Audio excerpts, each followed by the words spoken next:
Today on Locked On Red Wings, we make the worst decision in the world on doing our first ever post-game crossover with the Locked On Devils as they bring a thumping to the Detroit Red Wings. Red Wings lose their first game in regulation, a final score of 6-2.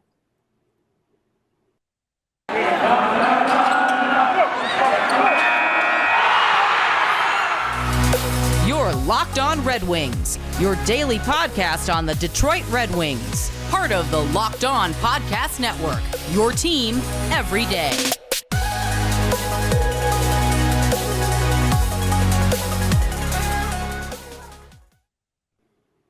Welcome back to the Locked On Red Wings podcast. We are your hosts, Brian Fisher and Scotty Bentley. I am a podcast producer for WWJ News Radio 950. Scotty is a freelance journalist for the Detroit News and host of Locked On Tigers. There, you got us through our part. Today, we are doing a crossover episode with the host of Locked On New Jersey Devils, Trey Matthews. He is a very happy camper today, I would imagine, but, got to say it anyways. How are you doing? I'm doing pretty well. I mean, I was expecting, with all due respect, a better battle because we were too. I said it in the last episode because you guys beat us second game of the year in, pretty dominant fashion, 5-2, if my memory serves me correctly. So, and you guys haven't lost in regulation going into this game. So I was expecting a better fight, or, at the very least, if the Devils were going to win, maybe it would be by the skin of their teeth, especially how we lost to the Washington Capitals just last night. Well, and so Scotty and I talked about this a little bit yesterday, and we were talking about how this is like the last team, and with all due respect to you, I don't think either of our teams are probably going to be playoff teams yet. I mean, the Devils looked fantastic tonight. It could be a close race in your division, in Metropolitan, for maybe one of those wild cards, but the Atlantic division is absolutely stacked. So we were talking last night that this might be the last time for a while because I think we play the Capitals next.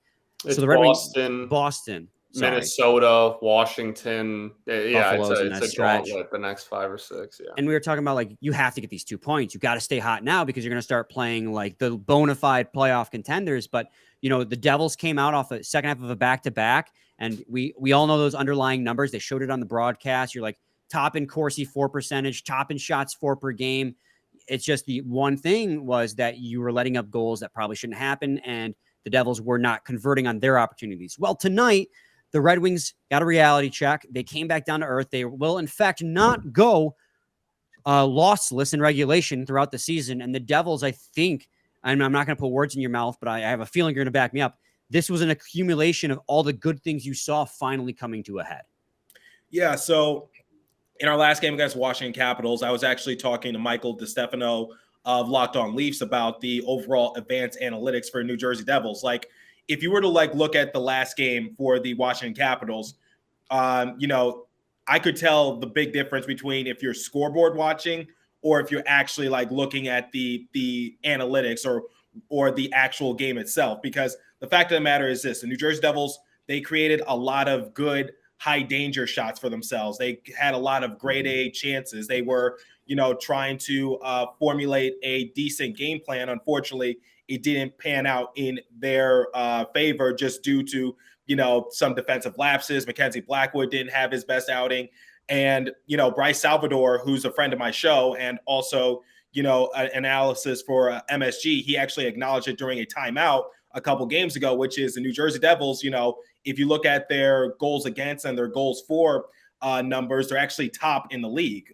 Going into the matchup against Washington Capitals, they were tops in both respective categories. So, the New Jersey Devils, their overall game plan is better than it has been the last few years. And the fact of the matter is the scoreboard doesn't do us justice. I know we're middle of the pack right now in the Metro and still very early, but the fact of the matter is this: the New Jersey Devils have, created decent looks for themselves, but the overall execution was lacking. And this game against you guys and then a few games ago against the New York Islanders was basically the epitome of what the New Jersey Devils could potentially be, which is they're a team that can run and gun. They're a team that can, capitalize on your mistakes. They're a team that if they have decent goaltending, then this might actually be somewhat of a respectable season for them. I mean, I know I'm kind of dominating here, Scotty. I apologize, but I mean, I do have a soft spot for the Devils too. You look at, I believe it was, Scotty, I'm drawing a blank here, but somebody had those prospect depth pool rankings at the start of the season, and it was Wings and Devils right next to each other in the top 5. And the Might have been the one Devils, for the Athletic, yeah. was it Chris Might have. Pronman? Yeah, Is that the maybe. one I'm It thinking of? might have been Dom. I don't know. Somebody, yeah. So, and the talent pool that the Devils have is so great, but it's so young. I think they're the youngest team in the NHL this year because the Red Wings made a bunch of offseason acquisitions. No, they're one of. I think the youngest team in the NHL are either the Buffalo Sabres or the Columbus Blue Jackets. So the second or third youngest team in the NHL, and that's why I wasn't sure what to expect out of the Devils coming into the season because the talent they have is real. It's just that is that talent got enough experience and have played enough games to bring it all together? And this was the game where it really came all together for the New Jersey Devils, and they picked apart the Detroit Red Wings. And Scotty, I mean, I don't know if you want to talk about it, but the Red Wings looked bad in every zone. And it was something we talked about yesterday in yesterday's episode, what they got to do to continue this hot streak. And they did none of that in this game. Yeah, I mean, what we talked about on yesterday's episode really holds like no merit anymore. Like it's not even a conversation of, oh, they didn't do the things we talked about, or oh, they didn't do these points that we highlighted and that we wanted to really hone in on as like areas for improvement or whatnot. Like they did nothing. There was no part of the Detroit Red Wings game that was good in this one. The offense was brutal. They had 5-6 shots after the first period. Were like legitimately minutes into the second period and had not hit double-digit shots yet. The penalty kill finally gave up a goal. That was the first penalty kill goal they've given up all season. Not that was going to last anyway, but still, just like everything that possibly could have gone wrong did. Ned didn't look great, but also that was one of the worst. That's easily the worst defensive performance by the Wings this season. I don't think that's even remotely close. And dating back to last season, like that's up there with I guess, well, during some stretches, maybe an on-brand defensive performance from if we're comparing it to last year, but really, really brutal all around. There's not too many bright spots when it comes to areas of the game, maybe some individual performances, but as far as groups go, literally everything was just brutal. I mean, like I kind of felt, I tweeted it out, I think after maybe I think it was a shorthanded goal, because it really felt when they gave up that shorthanded goal, I was like, this is the Devils game. Like this is going to be the first loss, because when you get a penalty in front of your own net like that, or you draw a penalty in front of your own net, so you're going to get that face off in the offensive zone. I'm sorry, it was in front of the Devils net rather. You get that face off in the offensive zone, and then you immediately cough the puck up 12 seconds into the face off, and it goes down for a shorthanded goal. And then also, back up a little bit. We talk about face-offs. Now, I do believe they were winning the face-offs for the two periods, but one key face-off that they lost, as Trey, for context for you, Red Wings are horrible on face-offs this season. They have 4 left-handed centermen. They can't win draws. They lose almost every game in draw percentages. Their power play goal the Devils had, the first one the Red Wings let up all season, was off of a face-off. So, we talk about those things that they needed to improve on and things they needed to keep doing. The power play that they had 3 goals off of in the game against the Ducks stunk. The penalty kill that was perfect stunk. It was just all around. It was a bad game. And I mean, again, credit to your Devils, Trey, because they just absolutely swarmed. I mean, was there a standout performer, one player you thought was the best player on the ice in this game? It's funny how you say best player on the ice. We Devils fans say he's the best player in the NHL. Are you guys familiar with Jesper Bratt? Like, just be honest with me. We talked about him yesterday because we recorded before the Capitals game. So at the time he had 8 assists and no goals, but I believe he scored a goal yesterday and now again tonight, I believe. Twice. Yep. Yes. So Jesper Bratt is currently tied for first place for, at the time of this recording, for the most points in the NHL for right now. So the inside joke is that we Devils fans always say that he is the best player in the NHL. And he has been so good for the New Jersey Devils. Just, so far in 7 straight games, he's racked up a point. The record for the New Jersey Devils is 10. So hopefully he's able to, get it to 11, whatever the case might be. But that's a few steps ahead. But going into the season, I said that Jesper Bratt is still one of the more underrated players in the entire NHL. Just because, despite him having a good season last year and leading the New Jersey Devils in points, assists, and tied with Jack Hughes for most goals on the team, I still said outside the Metro, no one was really talking about him. And I said in my article for Pucks and Pitchforks, which is the site I work at for the New Jersey Devils, or whether it's a podcast episode, whatever the case might be, I said this season is going to be Jesper Bratt's breakout year, because I think he is definitely in the running to make the All-Star team if he keeps up this very good productive pace that he has. And that's why I asked you guys, are you familiar with Jesper Bratt? Are you familiar with what he could potentially do? Just because, I still feel as though he's very underrated. And once he becomes an all-star, similar to Nico Hischier and Jack Hughes, then I think that's his true breakout season for the Devils. Yeah, I think that you're spot on with the underrated conversation with him. I think he, especially again, if he can continue a pace this season. I really liked I didn't like it because it was against my team, but I thought Mercer looked phenomenal tonight. I don't like that's somebody that as far as familiarity goes, like I'm not too familiar with, but I thought he was incredible. Like even besides the goal in this one, I thought he was a really big standout, and I saw that a lot of conversation, a lot of discourse after he had scored it just about how good he's looked so far this season too. Oh yeah, he's definitely taken a few steps forward. The name of the game for Dawson Mercer, don't hit the rookie or don't hit the sophomore year slump, excuse me. Sure. So that's the name of the game. That's the name of the game for Dawson Mercer right now, because last year he was actually competing for the first few months with Lucas Raymond for possibly, being the favorite to win the Calder Trophy. And then as the season progressed, it went to obviously Mo Sider, still on your team. But still, the thing about Dawson Mercer is that going into the season, I said he is definitely going to be an X factor for the New Jersey Devils just because he has solid production. He has great speed. I think Jack Hughes has really done a great job during the course of last year, just getting the full potential out of Dawson Mercer. And now the name of the game this year for Dawson Mercer was like, can he still blossom without the assistance of Jack Hughes? Because, Jack Hughes can't continue to hold the hand of Dawson Mercer or Yegor Sharangovich for the next couple years. They're going to have to break out and become their own players. And, we saw Yegor Sharangovich, he got a shorthanded goal, went top shelf on Nedeljkovic, or Dawson Mercer able to tie the game in period number 1. So this was definitely an A+ performance for the New Jersey Devils because, despite getting off to a slow start, because the first 3 or so minutes of the game, I was actually nervous because they looked tired. They looked like the Red Wings came out the more aggressive team. Once they scored that first goal, I was like, oh boy, this is going to be a long night because the Devils this is going to be a back-to-back for the New Jersey Devils. So I just thought, they're out of it. But then once Dawson Mercer tied it up, I was just like, just something clicked, and just, the Devils just put their foot on the gas pedal, didn't look back. Second period was a name of poor special teams for the Detroit Red Wings, giving up a shorthanded goal and also a power play goal. The shorthanded to Sharangovich, and then the power play to Jesper Bratt. So ultimately, guys, no disrespect or anything, but this was just our game to win. And, absolutely. We won't deny that. The Red Wings played like crap and the Devils played phenomenal.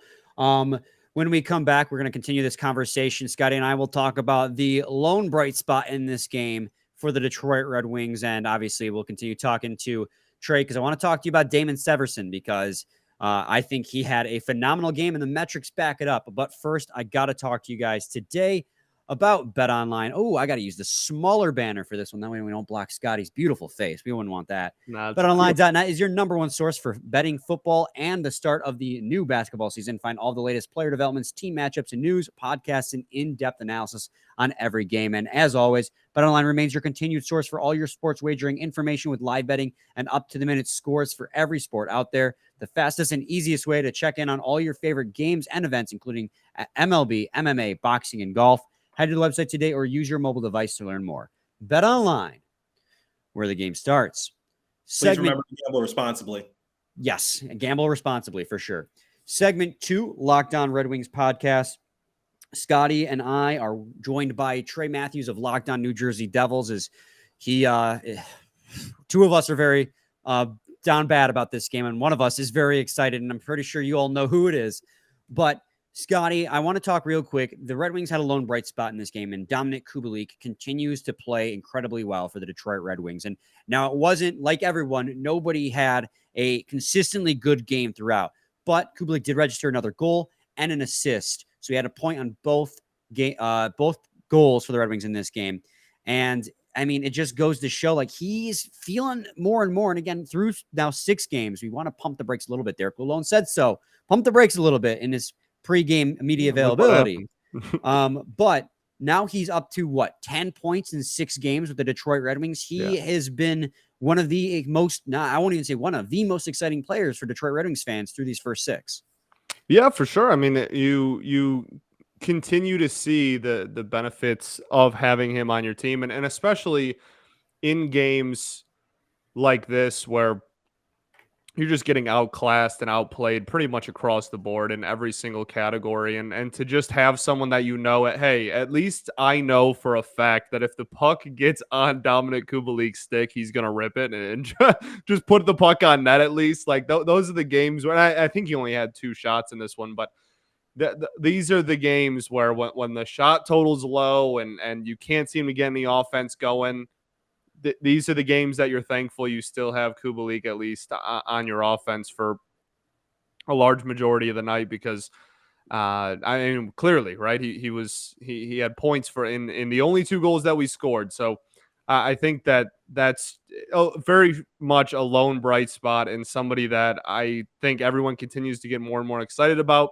And he's been a great addition clearly, but obviously can't be responsible for 7 goals on his own tonight, which is what it would have taken for the team to overcome it. So yeah, a lone bright spot for sure. Doesn't change anything, but nice to have him and at least know the shots aren't coming, but if Kubalik's out there, we can at least kind of assume that some shots are going to get on net at some point. I teased it before the break, though, as well. Trey, Damon Severson's probably another guy in the Devils that isn't getting a lot of media hype around just national media, locked on media, but he had a very good game tonight. If you look at 5-on-5 expected goals for percentage, his expected goals for percentage in this game was about, I have it up here, it's got to find it, was 81.19%. So we're talking about the quality shots for versus quality shots against. He was an 80th percentile, which is incredible. So I want to ask you, is this something that we should expect out of a guy like Severson more often, or is this more of he just had a great game? He had a great game, and he was one of our best defensemen last year, especially from the offensive side of things. But the problem with Damon Severson and his overall situation with the New Jersey Devils is we're kind of in an impasse when it comes to his future, because the fact of the matter is this: he's a very good player, and I love having him on the roster despite him making some boneheaded plays at times. The problem is like he's going to have to get paid. So the question is like, do we trade him? Do we keep him around? Do we bite the bullet and pay him? I don't think door number 2 is going to happen. I think best case scenario is that you're going to have to trade him while his value is still somewhat decent. So Severson, he knows that he's most likely on borrowed time for a New Jersey Devils, and he's a great player. He had a great game, like you said. He was able to have an assist. A couple games ago, he had a great pass towards Jack Hughes for getting his first of the year, if my memory serves me well. But overall, Damon Severson, he's a very good player, one of our best offensive defensemen on the team. And, I love having him, but the problem is like his future with the New Jersey Devils, I can't get too attached. That's just the name of the game. Can I just say really quickly, Kessel just scored his 400th goal in this game of all games. Let's go. It just happened right now. Wow. He becomes the NHL Iron Man and scores 400 in the same night. Unreal. I love that, man. I have a buddy of mine who, and not to get too off topic, but he was preaching to me in the locker room before every game. He's like, we need to get Phil Kessel here. We need to get Phil Kessel here. And I was like, I don't know, man. Like, how much does he have left in the tank? Well, apparently a lot, because he's still playing at a pretty high level. So I'll bite the bullet and admit I was wrong. I've been wrong before. But back to he's playing in Vegas. He's playing in Vegas. People get lucky in Vegas all the time. Yeah, there you go. Hey-o. But yeah, what did you see out of your goaltender too in this game? Obviously, you went back to Vincent Vanacek. I believe this was his second game played. The first time he played was against the Detroit Red Wings in their 5-2 victory over the Devils. I will say, too, in that game against the Devils, that first one, I thought that the Devils outplayed the Red Wings in that game as well, but it was because of goaltending. Mostly, I would say bad defense as well, as to why the Red Wings came out with the win in that one. But you went back to Vanacek against the Red Wings in this one, and this time, obviously the Red Wings didn't get a ton of shots, but he made the saves that counted, and you guys walked away with a 6-2 win. Yeah, I mean, the thing about goaltending is that Vitek Vanacek was bound to get another chance, because in the last game against Washington Capitals, the fact of the matter is this: Mackenzie Blackwood didn't have his best outing. I'm sure there were a few saves that he would have liked to have back. Obviously, there were some defensive lapses, like I said early on in the episode. So Vitek Vanacek had to come in and save face, but this was certainly a much needed booster for Vanacek to try to improve upon his stats, because like you said, first game of the year against the Detroit Red Wings didn't do all that hot. And the name of the game is this for New Jersey Devils. We're going to have to find which goalie has a hot hand and just ride with that, because we went from like having a solid goalie tandem to now just saying like who sucks the least. And it was a true challenge for Mackenzie Blackwood against Washington Capitals, because his 3 wins, and not to discredit him, because he certainly earned being named one of the top NHL performers last week. He was one of the NHL's 3 stars.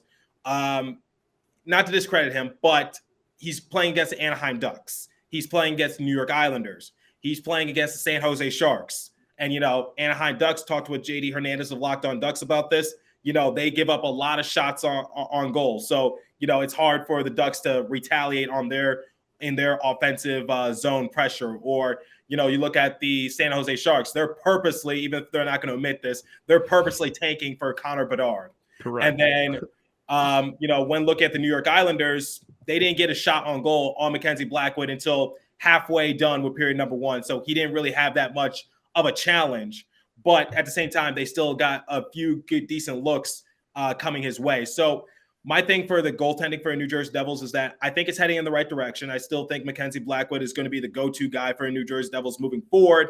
And Vitek Vanacek had a very solid outing for the Devils this time around against the Detroit Red Wings. He made a few key stops, because even though the New Jersey Devils were in the lead at one point, it was a 4-1 game, and he made a big stop. And, that could have been a momentum booster for the Detroit Red Wings, because there was still time remaining in the game.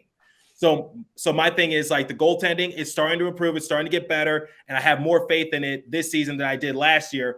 But it's not perfect. But if we want to be somewhat competitive, if we want to, earn a wild card position, which is my ceiling for New Jersey Devils this year, goaltending is definitely going to have to be the name of the game moving forward. And like you said, despite the New Jersey Devils looking at, or creating decent looks for themselves, they just can't stop anything. And I talked with Michael DeStefano of Locked On Leafs just last night about that, how the New Jersey Devils, despite the scoreboard not doing them justice, they still, crushed the Washington Capitals in the advanced stats column. Mm-hmm. And normally I'm not the biggest fan at looking, at advanced analytics. I'm a big fan of advanced analytics. We're going to disagree on that. Ryan's a nerd. I'm more of a like, old school kind of guy, which is like, okay, I test, yeah. Just like, did the shot go in? I don't care at velocity. I don't care at what angle. I don't care, what's the expectancy or whatever the case might be. But I'm just trying to shed some light for, the front office for probably not trying to be too, quick to move on from our head coach of Lindy Ruff. And that's probably the name of the game. And Bryce Salvador admitted to it, just like, that's what the Devils have right now, which is game planning is looking decent, but can they execute? And I talked about it on the power play against the Philadelphia Flyers. It looks more polished. It looks more ready to go. And the New Jersey Devils, it looks like they create decent looks for themselves. But I know I sound like a broken record when I say this, but execution sometimes lacking. Yeah, absolutely. We are going to wrap this conversation up next in segment 3, but before we can get there, I do got to talk to you guys today about SimpliSafe. The numbers don't lie. In the last decade, over 4 million people have chosen SimpliSafe home security to protect their home. You don't earn the trust of that many people without doing something right. At SimpliSafe, your safety is the only thing that matters. You're going to know this because, they will send people to your house without you there if they detect something wrong. That's the type of home security that you're going to get with SimpliSafe. If they detect a threat is real, they're going to send cops there and then let you know. Like, that is just incredible that it's just automatic in the way that they defend you. They protect you with cutting-edge security technology powered by 24/7 professional monitoring agents who always have your back. Here's why you're going to love it. With 24/7 professional monitoring, SimpliSafe's agents call you the moment a threat is detected and dispatch police or first responders in an emergency, even if you're home or cannot be reached. If you're not home or cannot be reached, that's what I was just talking about. SimpliSafe blankets your home protection with advanced sensors for every room, window, and door, HD security cameras for inside and outside your home, smarter ways to detect motion that alert you when a threat is real, and when even hazard sensors that instantly detect fires, floods, and other threats to your home. Customize the perfect system for your home in just a few minutes at simplisafe.com/LockedOnNHL. Save 20% on your SimpliSafe security system when you sign up for an interactive monitoring plan and get your first month free. Visit simplisafe.com/LockedOnNHL to learn more. There's no safe like SimpliSafe. Segment 3, Locked On Red Wings. We are joined by Trey Matthews of Locked On Devils. We're breaking down the Red Wings 6-2 loss, or if you're Trey, the Devils 6-2 win from last night. And Scotty, I wanted to talk to you about this in regards to the Vitek Vinacek. I got to say it 3 times because I kept messing up that first name, but it's Vitek. Vanacek. These European names, man. You know how long we had Elmer Soderblom in camp all preseason, and I'm waiting for somebody to pronounce his name because I can't. I don't know what it is. There's all these Europeans, man. Vitek. Vanacek. Like Vanacek. Check. Now, okay. Now here's the thing. Like you and I are both play-by-play announcers. I always say like one of the criteria is to play hockey. You need a confusing last name that nobody knows how to pronounce. Serious? No, it really is. I mean, even at the ACHA level, which I do, there's still guys like that. And it's just like, where do these people come from? Well, overseas in Europe, evidently. But with Nedeljkovic, he has kind of caught a bad break. This was a game I don't feel is entirely on him. And I wouldn't say we've been ragging on him, Scotty. He's been playing okay in the games he has, but I mean, in the Red Wings losses, he's been in net for most of them, except for the loss the other night with Ville Husso in net. But Lalonde said it during the pregame press media availability that his losses that he was in net for were during home openers for other teams. And then obviously tonight against the Devils, who are just came out and flying, and his team gave him no support. I thought with Devils ended up with almost over 40 shots on net. This 41, yeah. 41 shots. I thought he played fine. I have a hard time giving him, a tough time in this game where he got no support. It looked a lot like last year. This is just one of those games where I can't blame Nedeljkovic, and I will cut him some slack because he was not given any help. Yeah, I mean, I completely agree with you, and that both can be true. Like, he can have let up some bad goals. I thought that the 6th goal was not a very sounds weird to say, I guess, but I didn't think that I think it was the last goal, the 5th or 6th goal. Whatever one was just kind of a breakaway from the wing there, but I didn't think that he certainly wasn't stellar. He wasn't great. He wasn't even good, but no, I think that this performance was much more of an indictment on how poor the defense was than it was anything really on net. And I know that everything went wrong. Like, no one's rushing to the defense and being like, oh, like he looked great. Like, no, he didn't look good either. But I do tend to agree with you. Right? I think this is way more of the defense was absolutely putrid than it was Ned was, really terrible. I thought that it was just, I mean, there was one, whatever the scramble in front of the net where then it ended up being like a spinorama, whatever goal. Like, where is anyone? No one. Like, that was. Are you referring to Nico Hischier's goal where basically, let's see if I can. Okay, so that was created by Tomas Tatar, and Nedeljkovic basically got exposed because Nico Hischier was right in front of the crease, and all Nico Hischier had to do was just do a simple spin around move and found the back of the net with ease. I think that's I said exactly. Caught napping right there. Unfortunately, he was just caught in a vulnerable position.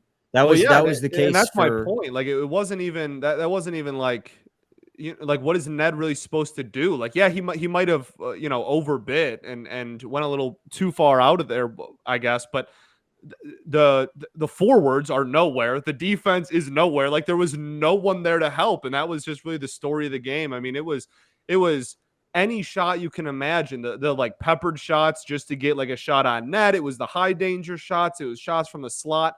Like, there was no resistance on literally anything. Like, honestly, these are the kind of games that are like maybe not as much in Trey's instance, but in our, like, when you get just destroyed, those are tough games to even analyze, because like that's clearly, I mean, hopefully not what we're going to see. Like, this is very clearly so far this season, 6 games in, an outlier. So like, it's hard to even be like, oh, like, yes, it was all terrible, but I don't expect them to go out there and play like this every game the rest of the season. Like, this sucked.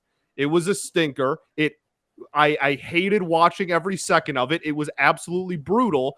And like, that's just what it is. You take your lumps. Every team in the NHL at some point is going to have a brutal game. It's just about minimizing them and going out and winning and, rebounding and putting up a way better performance the next time you go out there than it is anything else. Scotty, I mean, Lalone, sorry to cut you off. Lalone tried to warn us before the game during the pregame media availability after practice. And he said,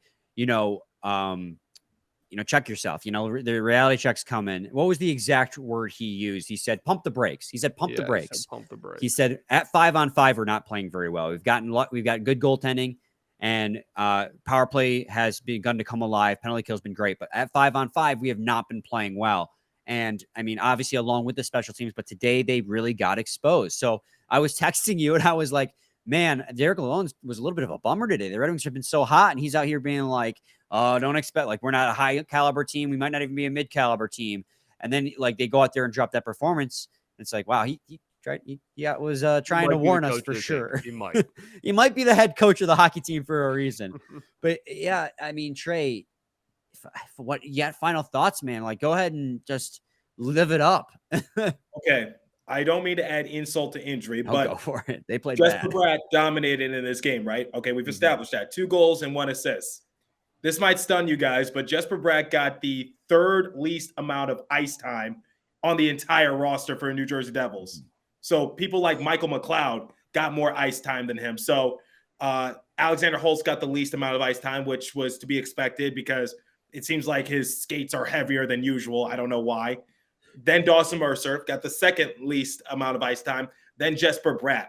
So this is one of the reasons why, the New Jersey Devils, we have these discussions saying, should Lindy Ruff be fired or not? Because we don't know why is Jesper Bratt getting the 3rd least amount of ice time when he's dominating like this. So I just had to say that for my respective fan base, which is I understand and I hear it. And, we just got to, that's just another glaring issue that the New Jersey Devils need to work out. So, well, it was like Vrana being on the 3rd line last year at the end of the year. Why was Jacob Vrana playing on the 3rd line? Yep. There's just sometimes you're like, what is the head coach thinking? This guy's a top 6 forward.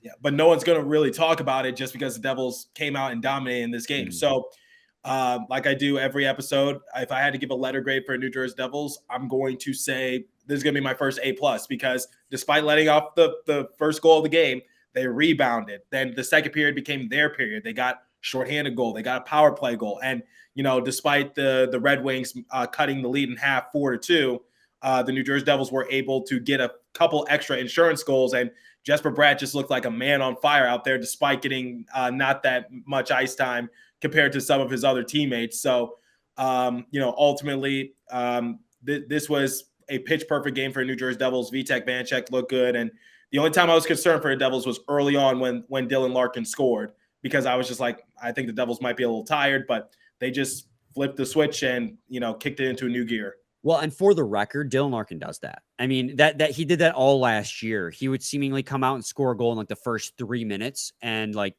you would think that would set the tone, but the Red Wings were really bad last year. But it's kind of nice seeing him do that again this year. He scored a pretty quick goal. Was it the last game or the goal? Had a lot of semblance of last season. Yeah. Mm-hmm. Yeah. Where they came out hot and then fell apart. not what you want to be saying. Yeah. For our purposes, Scotty, there are 2 Red Wings that had a above 50% Corsi for percentage in this game. And number 1 at 63% Corsi for percentage. So was more shot attempts for than shot attempts against was David Perron. Number 2, the only other guy on the team that was on the ice for more shot attempts for than shot attempts against at 5-on-5, Filip Zadina. So, I just want to stir the pot a little bit on the Filip Zadina conversation. You want to stir the pot in a 6-2 loss? Absolutely, I do. What are we doing here, Scotty? You always got to stir the Filip Zadina pot. Filip Zadina was the best player on a horrible team. Scotty, if we're going to give it a letter grade, let's follow Trey's suit there. F?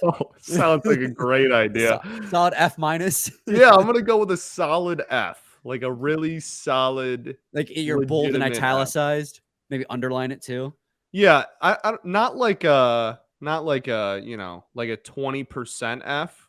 Not like me in math class growing up, but like a solid like 48% F. Like you didn't even come close really, but you didn't get a 0. You got something right, but like yeah, that's an F for sure.